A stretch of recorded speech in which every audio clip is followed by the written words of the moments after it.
Hello and welcome to Chapter 4, Functions. This is the fourth of our basic patterns. We'll get to iterations next. Functions is the store and reuse. One of the things in programming is that we never like to repeat ourselves. We don't like to, if we have 4 or 5 lines of code and we're going to do the same thing later, we don't like to put the same 4 lines of code in, even if it has to do with reliability. If you find something wrong with those 4 lines of code and you got them 12 different places in your program, then you got to find all 12 places and fix them. So like collect those to one place and then call them and reuse them. And that's the idea of store and reuse. So this is how functions work inside of Python. The first thing we notice is there is a new keyword def that stands for define function. And the def is like an if statement, or we'll see fors and whiles, that they end in a colon, and then they have an indented block, and then the indented block de-indents, and that's the end of the function. And so there's 2 statements make up this function.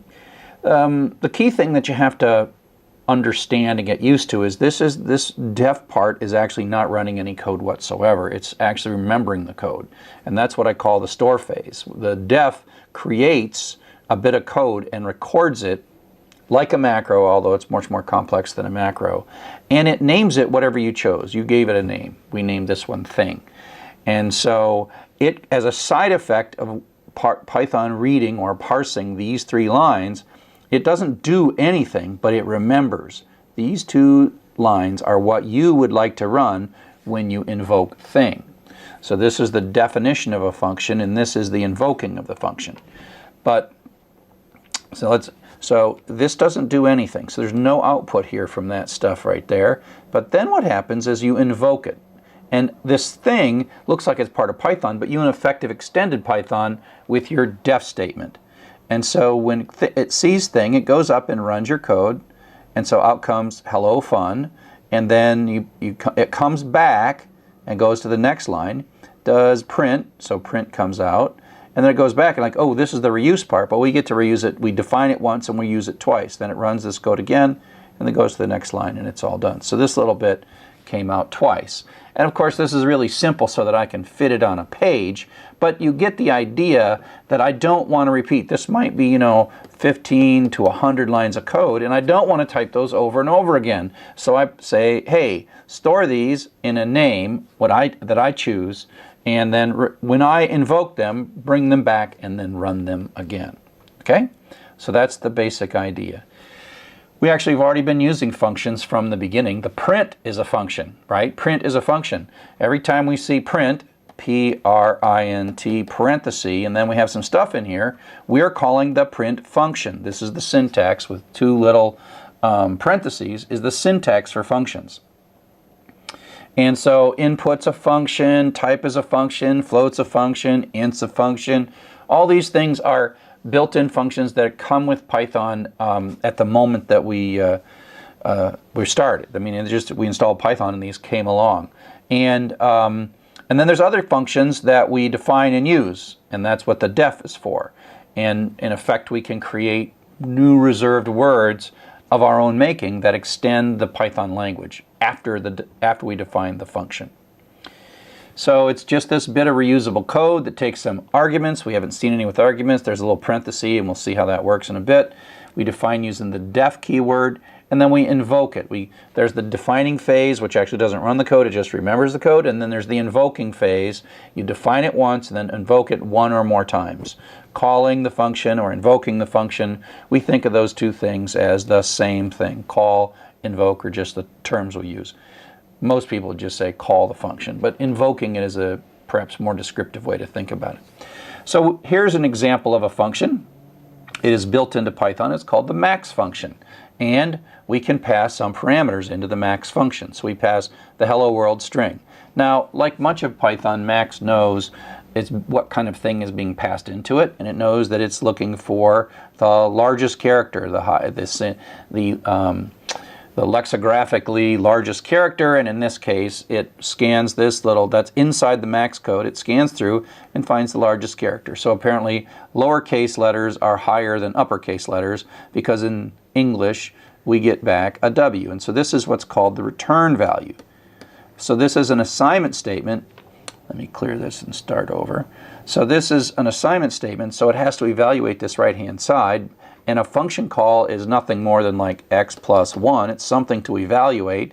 It runs the function code, passes in this argument, and then this residual value, this is called the return value, we'll look at this in more detail, becomes the result of this little bit in the expression, and there's nothing else. We could have, you know, w plus 1 or something, and then the w is what's stored into big.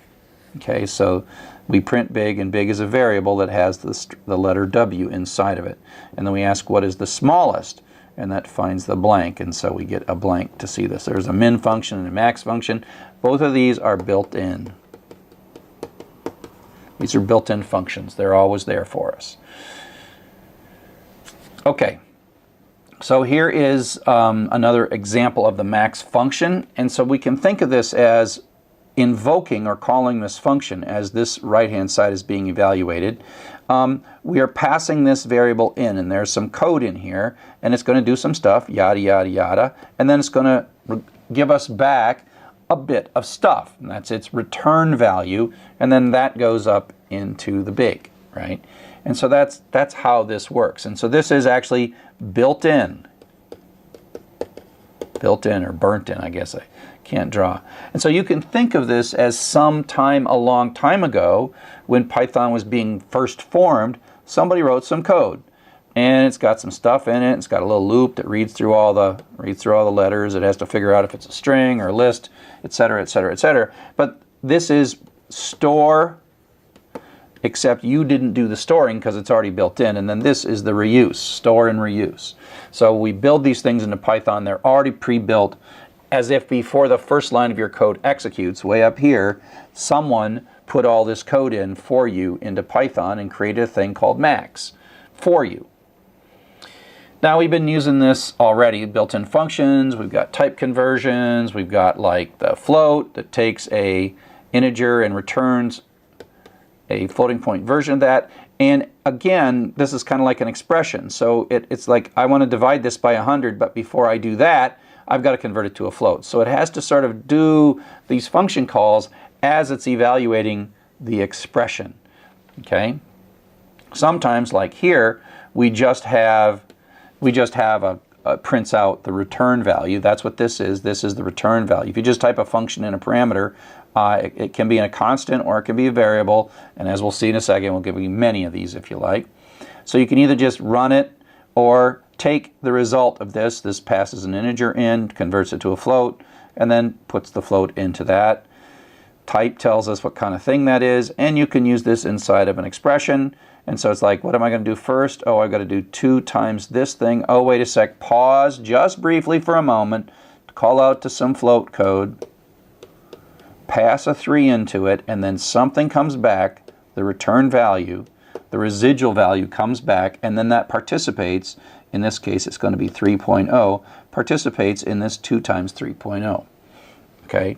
And so 2 times 3.0 then ends up being 6.0, etc., etc. But you can see as it's like, oh, wait a sec, I got to figure out what this is, call the function, get the return value, and then continue processing this expression. We've also done this with string conversions, partly because, just as an example, the input always returns a string. The input function returns a string. And so, you know, here's this string, could be coming from input, but we'll just take 1, 2, 3. We know that that's a string. It's not the number 123. And if we try to add 1 to it, we get a trace back. Cannot concatenate string and integer. Trace back. But we can't convert that string to an integer. And so int can take like a floating point number or an integer or even a string, and it says, oh, I know what I'm supposed to do with a string. I'm supposed to look at this, interpret these as numbers, and, you know, multiply by 10 and figure out what the hundreds place is and all that stuff. There's a little bit of work to that, and it does it. But then it gives us back an integer, and we say, oh, what is that? That's now the 123, but it is of type int. And now we can add 1 to it and get 124. And as before from this example that we're kind of reusing from a previous chapter, you don't want to try to convert, oops, sad face, sad face, sad face.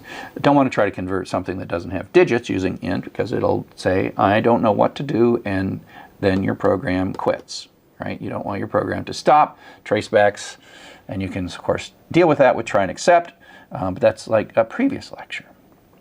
Okay, so up next we're going to talk about building our own functions, not just using the predefined ones. So welcome back. We're going to continue and start talking about building our own functions. So again, we use the def keyword to define a function, and then later we're going to invoke this.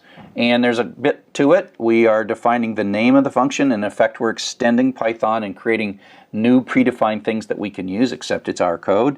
It starts with a def keyword, has some optional arguments, which we'll see in a bit. That's what the parenthesis is. And then the name, and the function names follow the same rules as variable names. And then you have an indented block, whatever code you want to do, and then you have a de-indented block, and that sort of defines the essence. The key thing here is this is not calling. It's not invoking. It's not executing. It's remembering. It's storing. It's figuring things out. So here is the output of a program that defines a function but then doesn't use it. So this is a sort of broken function. So here we go. We start x equals 5, print. You don't have to you have all the defs at the beginning. The def runs whenever. So, you know, out comes hello. And then we define a function, and this says, oh, you want to make a new thing here. So I'll make a new thing. It's kind of like a variable in a sense. And then it copies this stuff, copies it up there, and says, later you probably are going to want to use this, so I'm going to remember it. So it doesn't do anything there. No output comes out. Then it says print yo, and out comes yo. And then it adds 2 to x, so x is now 7, and then it prints x, and there's no 7. There's 7. These print statements never ran.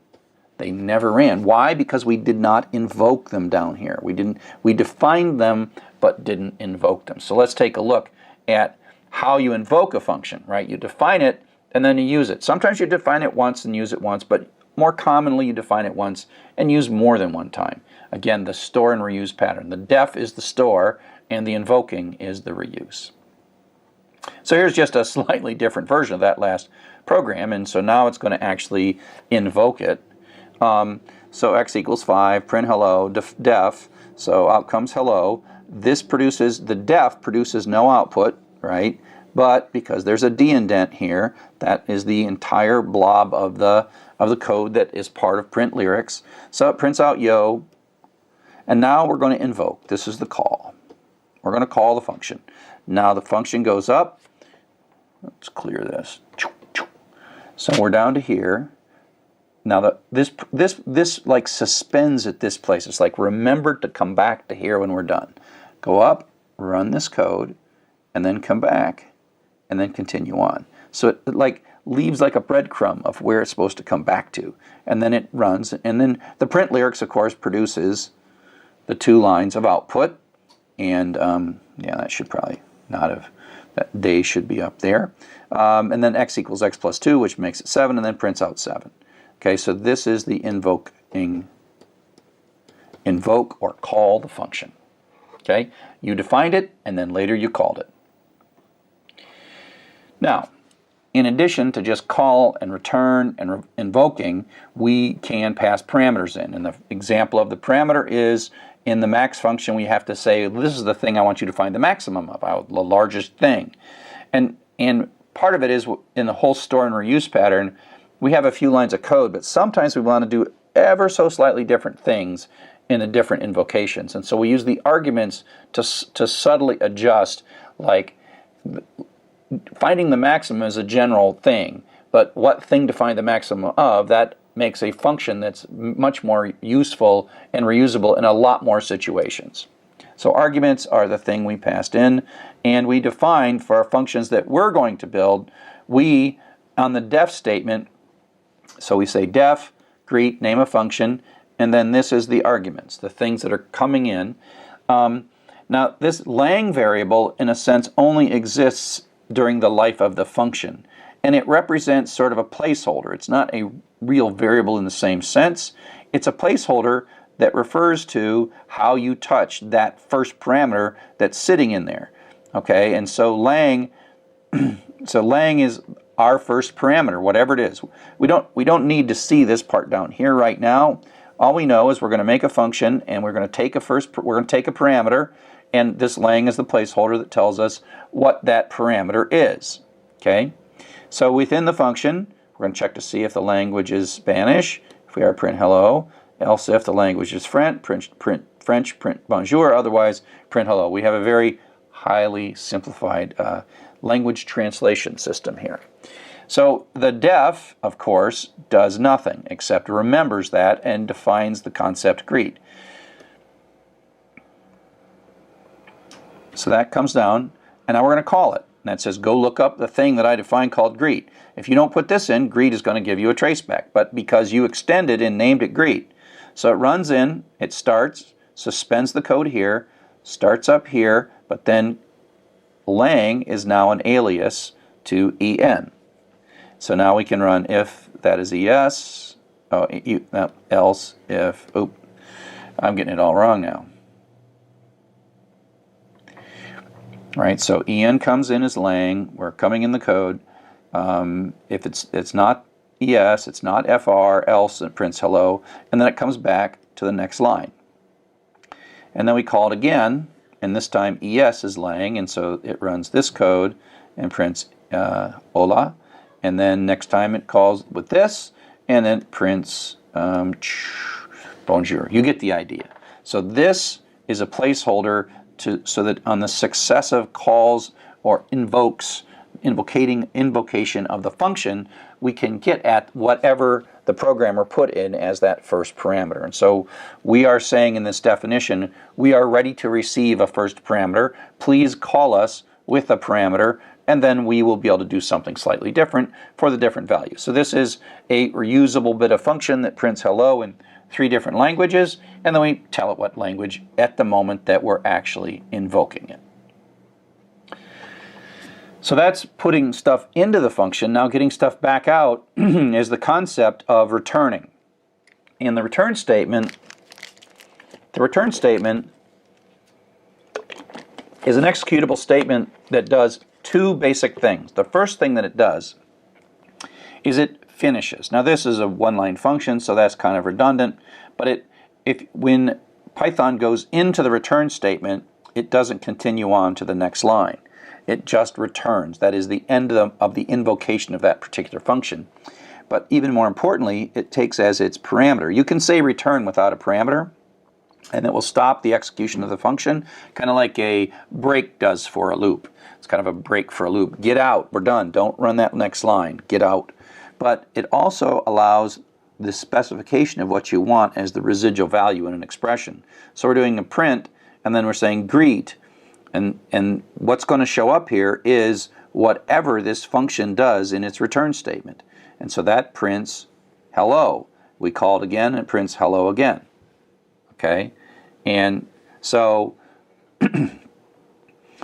basically the return statement is I call this the residual value. It's like what shows up here when the function is all done, and it's the string hello.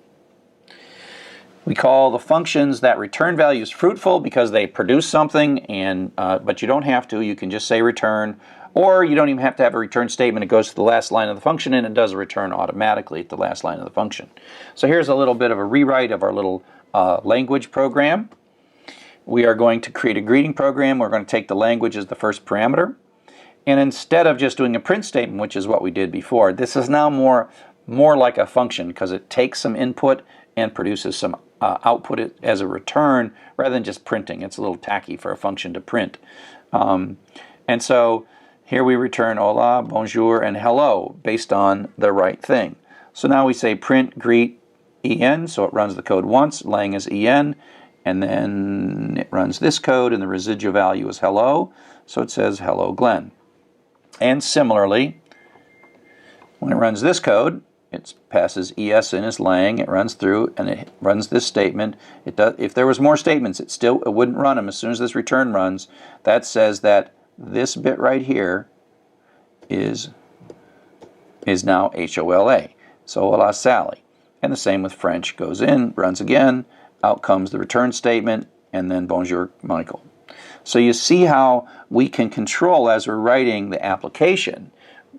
We can control as we're writing the function what the residual value that we want to see in whatever expression is calling us. Sometimes we have returns and sometimes we don't have returns. So if you think of the max code that we talked about before, we can kind of see that somewhere inside that max code there's a return, and that's how it communicates the W back to us. So we pass in his argument, hello world. It comes in as a parameter, and it's going to loop through this imp somewhere. It's going to loop over and over into imp, and then at some point it's going to figure something out and tell us what it wants to send back to us is a return statement, and so the W comes back and gets assigned into big. You can have more than one parameter, and they're just in order. The first one and the second one, 3 and 5. So 3 becomes A and 5 becomes B, and away we go. So we just use this to add two numbers, and so 3 plus 5 is 8. So you get as many as you like, and the order matters. And if you do things like you tell it you want parameters and you don't give it to them, then that'll become a traceback, and it will blow up. You can also talk about optional parameters later. So you don't have to have return values, and that means that you simply don't call a return with a value, and return is always implicitly happening as the last line of the function. So that's kind of the basics of how functions operate, but I don't want you to get too excited about writing functions. Some programming classes are like, gotta write a function, gotta write a function. Functions, to be clear, are a very powerful mechanism.